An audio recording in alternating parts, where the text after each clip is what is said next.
সত্যনের মশালবাহী প্রিয় মনীষীদের পাপড়ি টিভি। শেখ সাদি রহমতুল্লাহ আলাই বলে গেছেন, মরগ কাজ বাহে যাবে রু আয়াদ রুজি তলবাদ। মরগ কাজ বাহে যাবে রু আয়াদ রুজি তলবাদ। আদমি জাদা নাদা নাদ খেরা দৌড়াকল তমিস। আমাদের বাচ্চা বুঝলো না এটা আমার খাবার নয়, এটা পায়খানা। মুরগির বাচ্চা বুঝলো এটা আমার খাবার নয়, খাওয়া যাবে না। তো বেশি বুঝে কি মুরগি। তাই বলে কি মুরগিকে কেউ শিক্ষিত বলে? কেন বলে না? এগুলো জানার নাম, বোঝার নাম শিক্ষা নয়, এই জন্য শিক্ষিত বলে না। जिसने सूरज के शोराबों को गिरफ्तार किया, जिसने सूरज के शोराबों को गिरफ्तार किया, जिंदगी की सब तारीख को सहर कर न सका। সূর্যের কিরণ পর্যন্ত বন্দী করতে শিখেছি, কিন্তু নিজের জীবনের অন্ধকার দূর করতে শিখিনি। এটাকে শিক্ষা বলে? আপনারা দেখছেন পাপড়ি টিভি।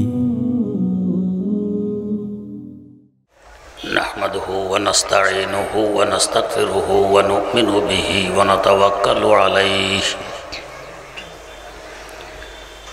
ওয়া নাউযু বিল্লাহি মিন শুরুরি আনফুসিনা ওয়া মিন সাইয়্যাতি আ'মালিনা। মান ইয়াহদিহিল্লাহু ফালা মুদিল্লা লাহু ওয়া মান ইউদ্লিলহু ফালা হাদিয়া লাহু। ওয়া নাশহাদু আল্লা ইলাহা ইল্লাল্লাহু ওয়াহদাহু লা শারীকা লাহু ওয়া নাশহাদু আন্না সাইয়্যিদানা ওয়া নাবিয়্যানা ওয়া মাওলানা মুহাম্মাদান আবদুহু ওয়া রাসূলুহু আরসালাহু বিল হাক্কি বাশীরান ওয়া নাযীরা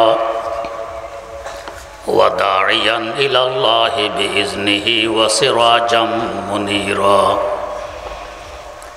সাল্লাল্লাহু তাআলা আলাইহি ওয়া আলা আলিহি ওয়া আসহাবিহি ওয়া সাল্লামা তাসলিমান কাসীরান কাসীরা। আম্মা বা'দু ফাআউযু বিল্লাহি মিনাশ শাইতানির রাজীম। বিসমিল্লাহির রহমানির রহিম। قل هل يستوي الذين يعلمون والذين لا يعلمون وقال رسول الله صلى الله عليه وسلم من جاءه الموت وهو يطلب العلم ليحيي به الإسلام فبينه وبين النبيين درجة واحدة أو كما قال عليه الصلاة والسلام.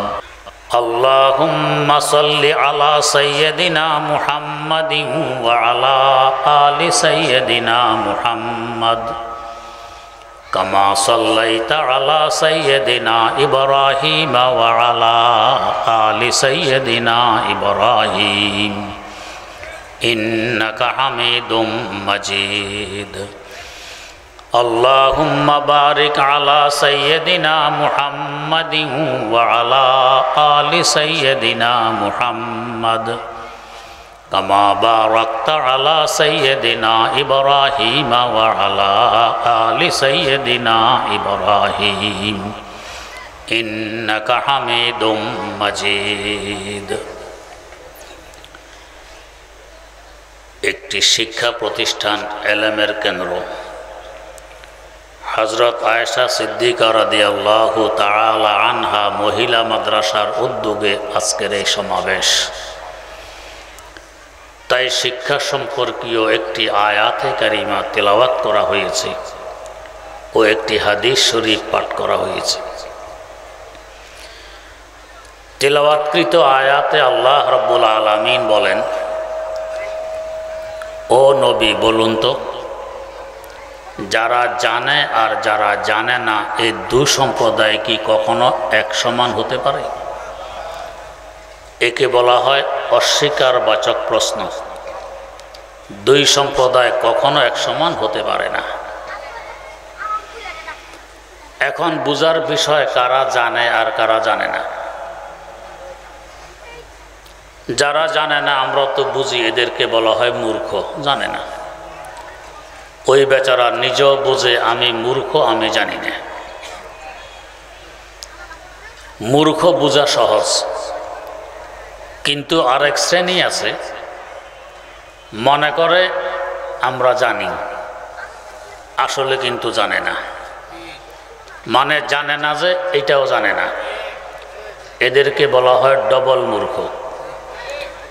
বুজুর্গানে দিন বলে না আকাশকে নাদানাদ ও বেদানাদকে বেদানাদ, আকাশকে নাদানাদ ও বেদানাদকে বেদানাদ, দর জাহালে মোরাক্কব আবাদাদ দাহরে বেমানাদ, দর জাহালে মোরাক্কব আবাদাদ দাহরে বেমানাদ।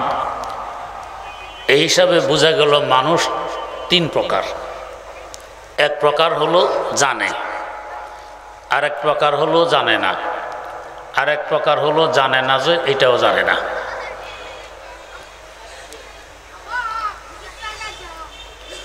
মূর্খ বুঝলাম যে জানে না, ডবল মূর্খ বুঝলাম জানে না যে এটাও জানে না।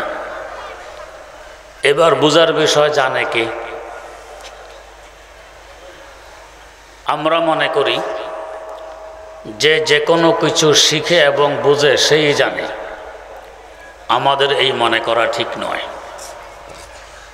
যে কোনো কিছু শিখে এবং বুঝার নাম যদি জানা হতো, তাহলে বলতে হবে আমাদের থেকে মুরগি শুধু শিক্ষিত নয়, অনেক বড় শিক্ষিত।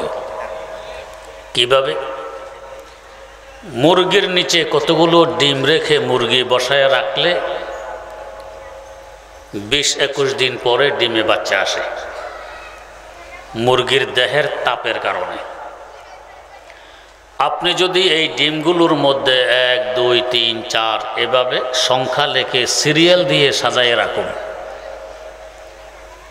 আগামীকাল এসে দেখবেন আপনার সিরিয়াল ঠিক নেই। 1-এর জায়গায় 3, 3-এর জায়গায় 7, উলট পালট হয়ে গেছে। কে করেছে? আপনার ছোট নাতি এ করেনি, মুরগি নিজে করেছে। কেন করলো? সে বোঝে আমার দেহের তাপের কারণেই ডিমে বাচ্চা আসে। যদি মালিকের সিরিয়াল ঠিক রাখতে চাই, তো যে ডিমগুলো সরাসরি আমার বুকের নিচে, এগুলোতে তাপ লাগবে বেশি, আর যেগুলো আমার পার্শ্বে ওগুলোতে লাগবে কম। অতএব পাশের ডিমগুলো হয়তো পৌঁছবে, অথবা বাচ্চা আসবে পরে, আর বুকের নিচে ডিমগুলোতে বাচ্চা আসবে আগে। যদি পচে যায় বিরাট লস, ক্ষতি। আর যদি বাচ্চা আকপিস করে আসে, তাহলে আমার জন্য মহা সমস্যা। বাচ্চাগুলোর দাবি হবে আমাদের মুরগি মা আমাদেরকে নিয়ে বাইরে ঘোরাফেরা করুক, আমাদের আদারের ব্যবস্থা করুক। আর ডিম যেগুলোতে এখনো বাচ্চা আসেনি, এগুলোর দাবি হবে মুরগি আমাদেরকে নিয়ে খাঁচায় বসে থাকুক। যদি মুরগি বাচ্চার দাবি পূরণ করতে বাইরে যায়, খাঁচার ডিমগুলো পৌঁছবে। ডিমের দাবি পূরণ করতে গিয়ে খাঁচায় বসে থাকলে বাচ্চাগুলো কাক চিলের খোরাক হবে, মুরগির জন্য বড় সমস্যা। তাই মুরগি এমনভাবে উলট পালট করে যাতে গড়ে সকল ডিমে সমান হারে তাপ লাগে। এখন বুঝার বিষয়, আমাদের দেহের অত তাপ আছে, কার বেশি কার কম এটা বুঝতে হলে আমরা থার্মোমিটার ব্যবহার করে থাকি, একটি শলা। এরপরে বুঝি এর দেহে 98, ওর দেহে 99, ওর দেহে 100, বেশি হয়ে গেলে কয় জ্বর। তো তাপমাত্রা মাপার জন্য আমরা থার্মোমিটারের মুখাপেক্ষি হলাম। মুরগি যে তার ডিমের তাপমাত্রা মাপলো, ও কি থার্মোমিটার ব্যবহার করেছিল? তো বোঝা গেছে থার্মোমিটার ছাড়াই সে বুঝে কোন ডিমে তাপ কি পরিমাণ এসেছে। তাহলে বলুন আমরা বেশি বুঝি না মুরগি বেশি বুঝে? আর একটু সামনে আসি। আমাদের মায়ের পেট থেকে বাচ্চা বের হওয়ার জন্য আল্লাহ পাক একটি রাস্তা রেখে দিয়েছেন, ওই রাস্তা দিয়ে বাচ্চা বের হয়। যদি কখনো সমস্যা দেখা দেয়, আমরা হাসপাতালে ফোন করি, অ্যাম্বুলেন্স আনাই, রোগী নিয়ে হাসপাতালে গেলে ডাক্তার আল্ট্রাসাউন্ড করে, বাচ্চার পজিশন দেখে, প্রয়োজন বোধে পেট কেটে বাচ্চা বের করে আনে, যাকে বলা হয় সিজার করা। মুরগির ডিমের ভিতর থেকে বাচ্চা বের হওয়ার কি কোনো রাস্তা আছে? একেবারে বন্ধ, কোনো রাস্তা নেই। তার মানে প্রত্যেকটি বাচ্চা সিজারের মাধ্যমে বের হয়। মুরগিকে দেখেছেন হাসপাতালে টেলিফোন করতে যে ডাক্তার সাহেব ভিতরে বাচ্চা, রাস্তা তো নেই, তো অ্যাম্বুলেন্স পাঠান।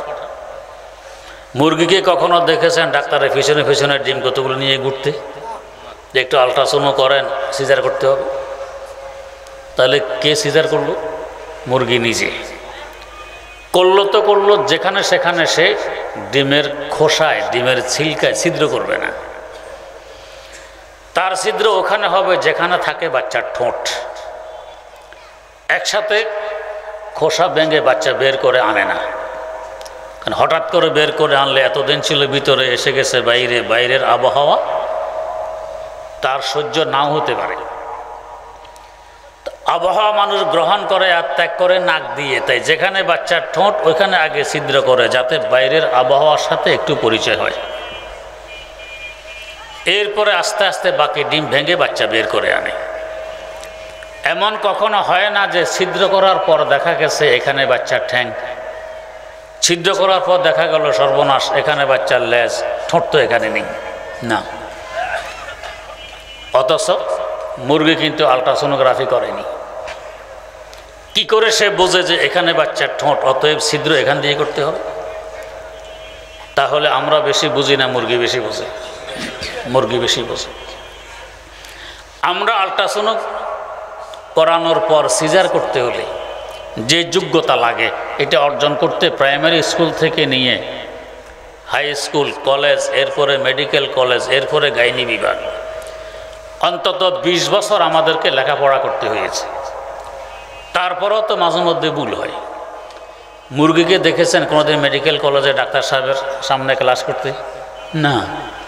তাহলে বলুন আমরা বেশি বুঝি না, মুরগি বেশি বুঝি? আর একটু সামনে আসুন। আমাদের বাচ্চা জন্ম নেওয়ার পর বাচ্চা পায়খানা করেছে, একটু ঘুরতে পারে, 2-3 মাস বয়স, মা আসতে হয়ে গেছে একটু দেরি, এসে দেখে মাশাআল্লাহ অর্ধেক পরিষ্কার করে ফেলছে। কে পরিষ্কার করে? বাচ্চা নিজে। কিভাবে? কলার গোড়া নিয়ে ধুয়ে? না, খেয়ে দিয়ে পরিষ্কার করতেছে। আর একটু দেরি হলে পুরোটাই পরিষ্কার করত, হেতে মনে করে হালুয়া। কিন্তু মুরগির বাচ্চা আজ ডিম থেকে বেরিয়ে আসছে, তার সামনে একটি চাল ভাঙা খুদ রেখে দেন, পাশে আরেকটি পাথরের কণা, খুদের সুরত, খুদের রং, খুদের আকার কোনো বেশ কম নেই। আমরাও বুঝতে পারবো না কোনটা চাল ভাঙা আর কোনটা পাথর ভাঙা। কিন্তু মুরগির বাচ্চা যেটা পাথর ভাঙা ওইটা খাবে না, চাল ভাঙাটা খেয়ে নিবে। সে বুঝে এটা আমার খাবার, ওইটা খাবার নয়। শেখ সাদি রহমতুল্লাহ আলাই বলে গেছেন, মরগ কাজ বাহে যাবে রো আয়াদ রোজি তলবাদ। মরগ কাজ বাহে যাবে রো আয়াদ রোজি তলবাদ। আদমি জাদা নাদা নাদ খেরা দৌড়াকল তমিস। আমাদের বাচ্চা বুঝলো না এটা আমার খাবার নয়, এটা পায়খানা। মুরগির বাচ্চা বুঝলো এটা আমার খাবার নয়, খাওয়া যাবে না। তো বেশি বুঝে কি? মুরগি। তাই বলে কি মুরগিকে কেউ শিক্ষিত বলে? কেন বলে না? এগুলো জানার নাম, বোঝার নাম শিক্ষা নয়, এই জন্য শিক্ষিত বলে না। তেমনিভাবে আমরা ওষুধ বানাই, ওষুধের গায়ে ডেট লেখা থাকে, এতদিন পর্যন্ত সেবনযোগ্য। ডেট ওভার হয়ে গেলে এই ওষুধ ব্যবহার করা যাবে না, অ্যাকশনের পরিবর্তে রিয়াকশনও হতে পারে। যাতে নষ্ট না হয় অ্যালকোহল ব্যবহার করি, স্পিরিট ব্যবহার করি, তারপরেও ডেট লেখা থাকে, এরপরে ব্যবহার করা যাবে না, নষ্ট হয়ে গেছে। আমাদের ঔষধ এক রোগের কাজ করে, খুব কম ওষুধ আছে 2-4 রোগের কাজ করে। যেমন নাপা, প্যারাসিটামল জ্বরেরও কাজ করে, মাথা ব্যথারও কাজ করে। না হয় এক ওষুধ এক রোগের কাজ। জগতের শ্রেষ্ঠতম ঔষধ বানাইল মৌমাছি, যাকে মধু বলা হয়। যার ওষুধের প্রশংসা স্বয়ং আল্লাহ পাক কোরআনে কারিমে করেছেন। আল্লাহ পাক বলেন, ওয়া আউহা রাব্বুকা ইলান নাহলি আনিত্তাখিজি মিনাল জিবালি বুয়ুতা ওয়া মিনাশ শাজারি ওয়া মিম্মা ইয়ারদিসুন সুম্মা কুলি মিন কুল্লি সামারাতি ফাসলুকি সুবুলা রাব্বিকি যুলুলা ইয়াখরুজু মিন বুতুনিহা শারাবুম মুখতালিফুন আলওয়ানুহু ফীহি শিফাউল লিন্নাস ইন্না ফী যালিকা লাআয়াতাল লিকাওমিন ইয়াতাফাক্কারুন। রং বেরঙের মধু বানাইল মৌমাছি। আপনি যদি পরিষ্কার কোনো পাত্রে মধু সংরক্ষণ করেন, পাত্রের কোনো সমস্যা না থাকলে কিয়ামত পর্যন্ত মধু নষ্ট হবে না। সে কি স্পিড ব্যবহার করেছে, কি অ্যালকোহল ব্যবহার করেছে, বরং মধু যত পুরাতন হবে তত তার উপকারিতা বাড়তে থাকবে। এবং এই মধু শুধু একাধ রোগের জন্য নয়, মদ ব্যতীত সকল রোগের চিকিৎসা হয়। চিন্তা করুন, তাহলে আমরা বেশি বুঝি না, মৌমাছি বেশি বোঝে। তাই বলে কি মৌমাছিকে কেউ শিক্ষিত বলে? কেন বলে না? বোঝা গেছে এগুলো জানার নাম শিক্ষা নয়। এই যে আমরা আলোর ব্যবস্থা করেছি, খুঁটির মাধ্যমে তার এনে এখানে লাইট লাগাইয়েছি, আলো জ্বলতেছে। মাঝে মধ্যে তুফান তাফান আসলে খুঁটি উল্টে পড়ে, তার ছিঁড়ে যায়, আমরা অন্ধকারে নিমজ্জিত হয়ে পড়ি। অন্তত লোডশেডিংয়ের ভয় তো থাকেই। বাবুই পাখি, একটি পাখি রাতের অন্ধকারে তার ঘরের দুয়ারের দিকে তাকাই দেখবেন টিমটিম করে বাতি জ্বলতেছে। বাবুই পাখির ঘর বাড়ি কোথায়? তাল গাছের আগায়, গাছের পাতার আগার সাথে বেঁধে রেখেছে। আপনি আমি যদি তাল গাছের পাতার আগার সাথে কোনো কিছু বেঁধে রাখতে যাই, রাখতে পারবেন?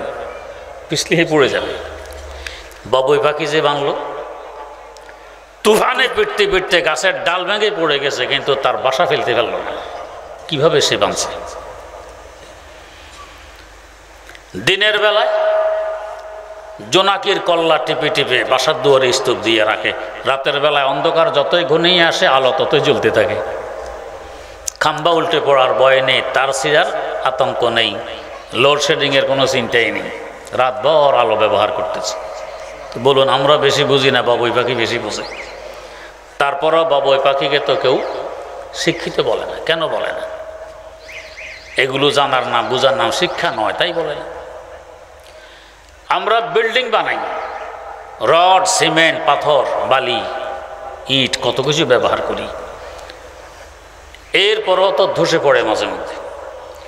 উই পোকায়ও বিল্ডিং বানায়, উই পোকা ওই পুকুরের পাড়ে বাঁশঝাড়ের নিচে কত উঁচা করে ফেলে। আমরা তো 3.5 হাত লম্বা, ওই পোকা তো আধা সুতো হবে না। তার হিসাবে তার বাড়ি কত তালা, চিন্তা করুন। তার বাড়ি শুকিয়ে গেলে আপনি লাঠি দিয়ে পিটালেও বাড়ি ভাঙতে পারবেন না।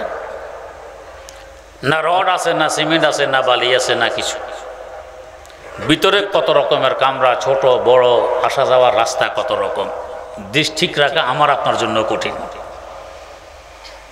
তাহলে বলুন, আমরা বড় ইঞ্জিনিয়ার না ওই পোকা বড় ইঞ্জিনিয়ার? এরপরও ওই পোকাকে কেউ শিক্ষিত বলে? কেন বলে না? এগুলো জানার নাম, বুঝার নাম শিক্ষা নয়, তাই বলে না। আমরা যদি একটি বস্তা ঝুলাইতে যাই, কখনো তার ব্যবহার করি, কখনো নাইলনের সুতা, কখনো সুতি, এরপরও মাঝে মধ্যে ছিঁড়ে পড়ে, মাঝে মধ্যে ইঁদুর রশি কেটে দেয় তো বস্তা পড়ে। মৌমাছিও বস্তা ঝুলায় গাছের ডালে, বুঝছেন তো কি বস্তা? মৌচাক। সুন্দরবনে নাকি কোনো কোনো মৌচাকে 1 মণ পর্যন্ত মধু পাওয়া যায়। মৌচাকের ওজনও আধা মণ হয়। 1.5 মণ ওজনের বস্তা ঝুলালো গাছের ডালে, কোনো রশি ব্যবহার করেছে? এরপরও কখনো সিঁড়ি ফুটতে শুনছেন? ছিঁড়ে পড়েনি, ইঁদুরও কাটেনি।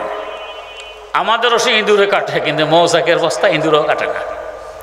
তাহলে বলুন, আমরা বেশি বুঝি না, ওরা বেশি বুঝে? এরপরও তো ওদেরকে শিক্ষিত বলে না। তাহলে কি বুঝার নাম শিক্ষা? বুখারী শরীফে একটি অধ্যায় আছে, কিতাবুল ইলম, শিক্ষা অধ্যায়। এর ব্যাখ্যা গ্রন্থ খুলে দেখুন, বিস্তারিত আলোচনা আছে। শিক্ষা বলা হয় এমন জানাকে, এমন বুঝাকে যে জানা বুঝার মধ্যে ভুল থাকে না, ত্রুটি থাকে না, মিথ্যা থাকে না, ধোঁকা থাকে না, পদস্খলন থাকে না, এমন নির্ভেজাল জানাকে বলে শিক্ষা। এবারে একটু বোঝার চেষ্টা করি। আমরা জানার জন্য প্রথমে আমাদের দেহের কয়েকটি অঙ্গ ব্যবহার করি। যেমন আমার সামনের এই স্ট্যান্ড, এটা ঠান্ডা না গরম এটা বুঝবো আমার চামড়া লাগাইলেই বুঝবো এটা ঠান্ডা। আওয়াজটি কার এবং কেমন বুঝবো কান দিয়ে। অমক বস্তু দেখতে কেমন বুঝবো চোখ দিয়ে। অমক খাবার স্বাদের না অস্বাদের বুঝবো জিহ্বা দিয়ে। অমক বস্তুতে ঘ্রাণ না গন্ধ বুঝবো নাক দিয়ে। এই 5টি অঙ্গ আমরা প্রথমে ব্যবহার করি। একে বাংলায় বলা হয় পঞ্চ ইন্দ্রিয়, আরবিতে বলা হয় আল হাওয়াসুল খামসা। এগুলোর মাধ্যমে যা কিছু বুঝি, এই বুঝগুলো কি সবসময় সঠিক হয়? যেমন ধরুন, দিনের বেলায় উপরের দিকে তাকাইলে আমরা সূর্য দেখি, কত বড় দেখি, বেশির থেকে বেশি 1 ফিট বা 1 ফিট দৈর্ঘ্য প্রস্থ। বাস্তবে সূর্য এতটুকু। আমাদের পৃথিবীর আয়তন 20 কোটি বর্গ মাইল। বিজ্ঞানীরা বলেন এর থেকে 13 লক্ষ গুণ বড় হলো সূর্য। তো এত বড় সূর্যকে চোখ বলতেছে 1 ফিট বা 1 ফিট দৈর্ঘ্য প্রস্থ। সত্য বললো না অসত্য বললো? অসত্য। তাহলে চোখের মাধ্যমে যা বুঝবো এটা শিক্ষা নয়, যেহেতু এটা অনেক সময় সত্য হয় না। হাইওয়েতে দাঁড়াইয়ে 200 গজ সামনের দিকে তাকাইলে দেখবেন পানি দেখা যায়, রাস্তায় পানি চিকচিক করতেছে। কখনো পরীক্ষা করেছেন? পানি দেখা যায়। আপনি যত সামনে যাবেন পানিও তত সামনে যায়, আপনার সাথে লুকোচুরি খেলে। আসলে এগুলো পানি, চোখ তো বলতেছে পানি। শরাবে রঙ্গ বুকো গোলসে তা সমঝা হয় তু, শরাবে রঙ্গ বুকো গোলসে তা সমঝা হয় তু, আহা আয় নাদা কাফাস কো আশিয়া সমঝা হয় তু।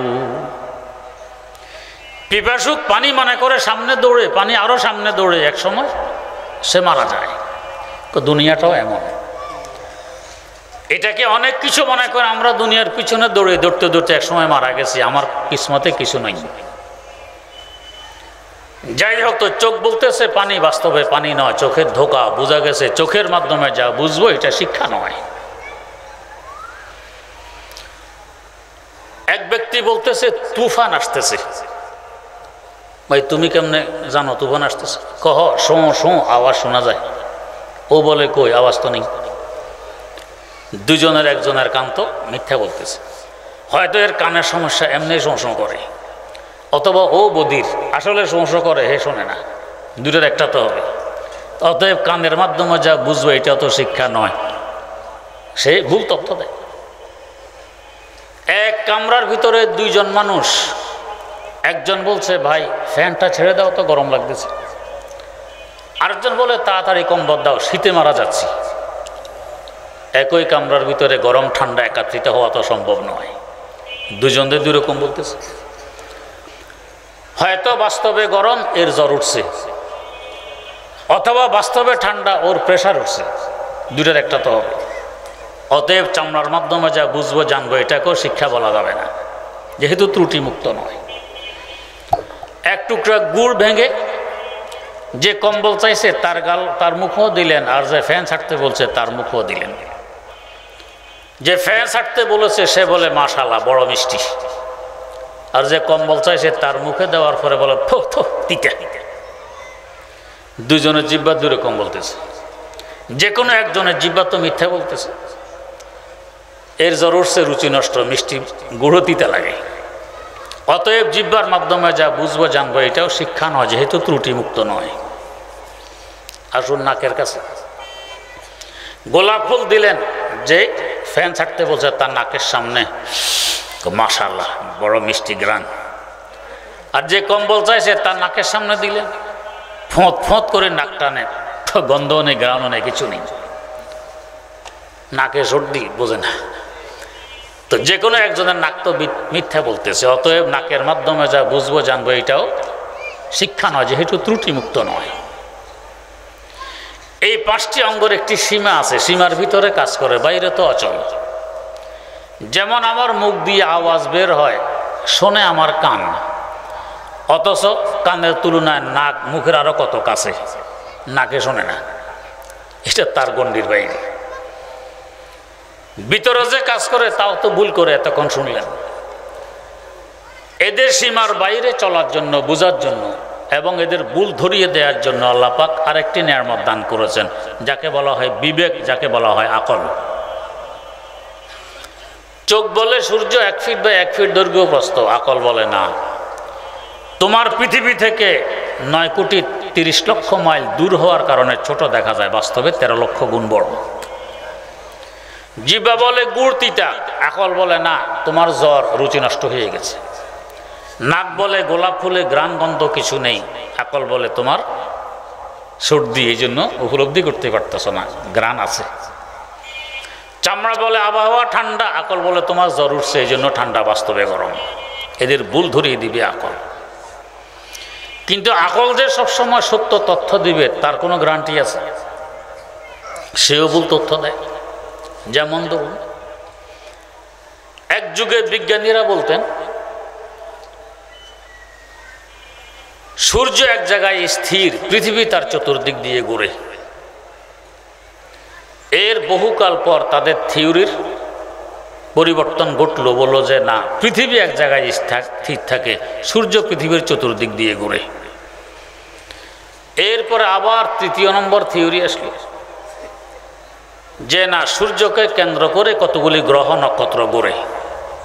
এখন কি বলে? এখন বলে স্থির কিছুই নেই, সূর্য ঘুরে, পৃথিবী ঘুরে, চন্দ্র ঘুরে, নেপচুনও ঘুরে, প্লুটোও ঘুরে, শনি ঘুরে, শুক্র ঘুরে, বৃহস্পতি ঘুরে, মঙ্গল ঘুরে, সব ঘুরে। সাথে আমরা আরেকটি কথার যোগ দেই, বিজ্ঞানও ঘুরে। এটাও এক অবস্থায় থাকে না। আমাদের কুমিল্লা জেলা লাকসাম থানা একজন বড় বিজ্ঞ আলেম, বুজুর্গ আলেম ছিলেন, এখন ইন্তেকাল করছেন রাহেমাহুল্লাহ। তার কাছে এমন এক বিজ্ঞানী এসে একদিন প্রশ্ন করতেছে, হুজুর একটা কথা জানতে এসেছি। কি কথা? পৃথিবী ঘোরে না সূর্য ঘোরে, কোরআন কি বলে? হুজুর বলেন, আপনি ঘোরেন কি না, আপনি কি বলেন এটা আগে বলেন, আপনি ঘোরেন কি না? প্রশ্নটা বুঝলাম না। বোঝেন নাই? কজি না। তাব্বাতি এটা সূরাটা একটু বলেন তো। হুজুর এটা তো মুখস্থ নেই। কুলহু আল্লাহ আছে? কজি আছে। তো বলেন। এমন বলা বলছে, এই বলায় নামাজ হয় না। হুজুর বললেন যে আপনি তো ঘুরতেছেন, আপনার গুরু আগে বন্ধ করেন, এরপরে সূর্য ঘোরার পৃথিবী ঘুরে চিন্তা করে।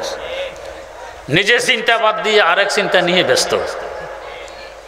जिसने सूरज के शोराबों को गिरफ्तार किया, जिसने सूरज के शोराबों को गिरफ्तार किया, जिंदगी की शब तारीख को सहर कर न सका। সূর্যের কিরণ পর্যন্ত বন্দি করতে শিখেছি, কিন্তু নিজের জীবনের অন্ধকার দূর করতে শিখিনি। এটাকে শিক্ষা বলে? শিক্ষা নয়। তো বোঝা গেছে আকল আর বিবেকও ভুল করে। অতএব আকল বিবেকের মাধ্যমে যা বুঝবো জানবো, এটাও কি নয়? শিক্ষা নয়। তাহলে শিক্ষা কি? আকল যেখানে ভুল করবে, আকলের সীমা যেখানে শেষ, এর পরে চলার জন্য, আকলের ভুল ধরিয়ে দেওয়ার জন্য আমার আল্লাহ আরেকটি দৌলত আমাদেরকে দান করেছেন, যাকে বলা হয় ওহী, কোরআন সুন্নাহর বিদ্যা। এটা এমন এক শিক্ষা, এর মধ্যে কোনো ভুল নেই, মিথ্যা নেই, পদস্খলন নেই, ধোঁকা নেই। আল্লাহ পাক এই ওহীর শুরুতে বলে দিয়েছেন, যালিকাল কিতাবু লা রাইবা ফীহ। ওহী সম্মিলিত কিতাব এমন একটি কিতাব যার মধ্যে সন্দেহের কোনো অবকাশ নেই। এটা হলো শিক্ষা, যেহেতু ত্রুটি নেই, ভুল নেই, ধোঁকা নেই। এই কথাটি শুধু আমার নয়, আপনাদেরও, পুরো দুনিয়াবাসীর। কিভাবে? একটি ছেলে যখন মাদ্রাসায় ভর্তি হয়, তখন পুরা জগৎবাসী তাকে বলে তালেবে আলেম। বলে কিনা? অমুক মাদ্রাসার তালেবে আলেম। কেন বলে? তালেব মানে অন্বেষণকারী, আলেম মানে শিক্ষা। জগৎবাসী বলে এই শিক্ষা অন্বেষণকারী। অন্য কোনো প্রতিষ্ঠানে ভর্তি হলে তাকে তালেবে আলেম বলে? আপনি একসময় বলে দেখেন, চটে যাবে, চাচা মিয়া আমি তালেবে আলেম। বেটা তুমি কি? আমি স্টুডেন্ট। তালেবে আলেম উপাধি স্বীকার করতে রাজি নয়। কেন? আমি যেটা অন্বেষণ করতেছি তো বিদ্যা নয়, আমাকে কেন বলবেন বিদ্যা অন্বেষণকারী? ওই কওমি মাদ্রাসায় যে পড়ে ও তালেব ইলম বিদ্যা অন্বেষণ করে, ওটার মধ্যে ভুল নেই, আমারটার মধ্যে ভুল আছে। আরো কিছুদিন গেলে এরপরে একে বলে মুন্সি, বলে কি না মুন্সি? কেন বলে? মুন্সির কি অর্থ? মুন্সির দুই অর্থ। মুন্সির এক অর্থ হলো লেখক, কোর্ট কাছারিতে এখনো আছে মুন্সি মুহুরি লেখে। তো যে লেখক হয় হে শিক্ষিত না মূর্খ? শিক্ষিত। তার মানে জাতি একে শিক্ষিত বলে। মুন্সি বলা মানে তুমি শিক্ষিত, লিখতে জানো। এখন প্রশ্ন, অন্য লাইনে যারা পড়ে হেরাও তো লেখে, হেরে মুন্সি বলে অসুবিধা? একটু বলে দেখেন। হ্যাঁ, আমার মুন্সি বললেন আপনি, কেন তাকে মুন্সি বলা হয় না? ও লেখে, এও লেখে, লেখায় বেশ কম আছে। এই লেখার ডান দিক থেকে শুরু হয়। আরবি কোন দিক থেকে শুরু হয়? ডান দিক থেকে। আর ওর লেখা বাম দিক থেকে শুরু হয়। ডান আর বাম এক সমান? আমি ডান হাত দিয়ে একটি মিষ্টি আপনার মুখে তুলে দিলে সাদরে গ্রহণ করবেন।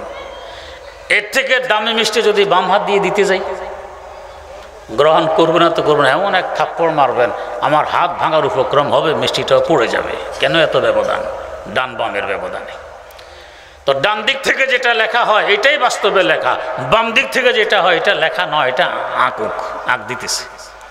ছোট বাচ্চারা কলম ফাইলে খুব আঁকে, এটাকে কেউ লেখা বলে? এটা এটা আঁকতেছে, এই জন্য মুন্সি বলে না।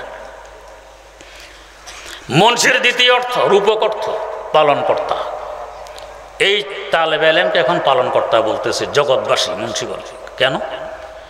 পুরা জগতে রিজিকের ব্যবস্থা এর উসিলায় হয়, এই জন্য একে বলে মুন্সি তথা পালনকর্তা। একটা দৃষ্টান্ত দিলে ভালো বুঝবেন। জমিদার সাহেবের মেয়ের বিয়ে আরেক জমিদারের ছেলের সাথে আগামীকাল। আজ রাত থেকে জমিদার গরু জবাই আরম্ভ করছে, ডজন খানেক গরু শোয়াইছে। গরু জবাই করতে দেখে জমিদারের বাড়ির কুকুরগুলো একত্রিত হয়ে আনন্দ মিছিল বের করছে। গেউ গেউ করতে করতে একবার বাড়ির এই মাথায় যায়, আবার এই মাথায় আসে, লেজ নাড়ে, আনন্দ মিছিল। এদের ভাবসাব দেখলে মনে হয় আগামীকাল এদের এই বিয়ে। এই অবস্থা। আগামীকাল বিরিয়ানি পাক করলেন। জমিদার সাহেবের ছেলে কিছু মেহমান নিয়ে এই জমিদার বাড়িতে আসছে। খাবার পরিবেশন হলো, সকলে পেট বোঝাই করে খাওয়া দাওয়া করলো। দস্তরখান ঝাড়ার পরে দেখা গেল কুকুরের ভাগটা সবচেয়ে বড়। খাবার স্তূপ হয়ে গেছে কুকুরের সামনে, কি মজা করে খায় আর গেউ গেউ করে নেজ নাড়ে।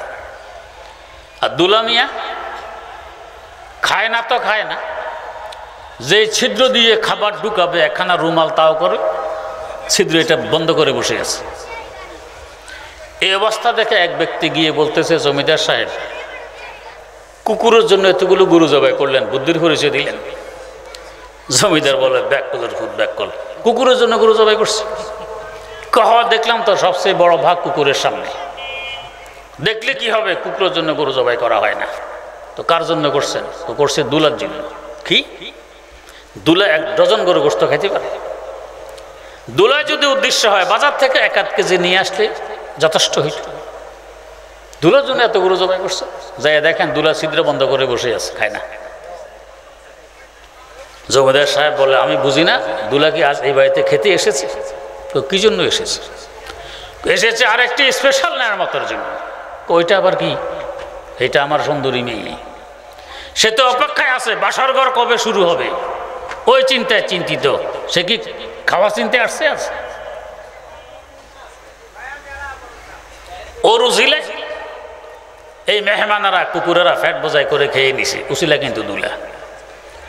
বাসর ঘরে যখন নিয়ে রওনা করলো, এখন কুকুরেরা লাইন ধরছে, আমরা ওই ঘরে যাব। লাঠি একটা পড়বে মাটিতে।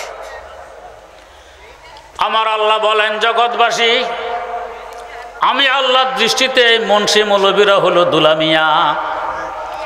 এদেরকে লক্ষ্য করে 20 কোটি বর্গ মাইল আয়তনের পৃথিবী সাজাই রেখেছি।